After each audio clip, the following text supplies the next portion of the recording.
Would anyone else like to comment on this topic? I can say a few things. So I think in addition to the comments that you made, another intersecting point to consider is the role that recent discoveries in neuroscience may play.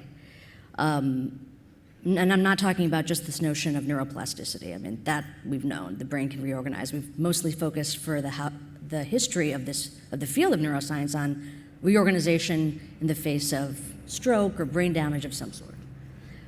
But, when I was in graduate school, the idea that the human brain could actually grow new neurons, birth new neurons, was not known.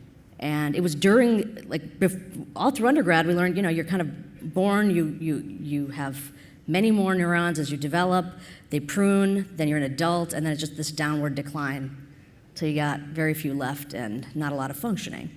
And it was pretty remarkable when we learned, oh yeah, adults can also create new neurons, and of course there is this reorganization that we know that happens. So somehow I think that knowledge has infused the public interest and public hope that maybe it's the case that just like the body can be trained to be more physically fit through exercise, there may be a way in which the mind can be trained to be healthier.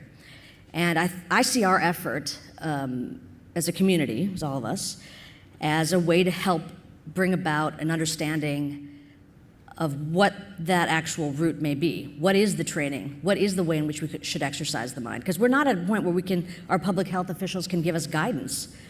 We can say, okay, with regard to physical exercise, you should try to get, 10 to 20 minutes, more like 30 minutes a day, 5 to 7 days a week, raise your heart rate. I mean, that's a pretty precise formula. They're not saying you must train for a marathon or you must go and weight lift for 4 hours a day, right? They're giving us precise guidance that is also in flux. And I think that there's a parallel there with what we should be thinking about with regard to the role that contemplative science, contemplative neuroscience can play in guiding. Thank you.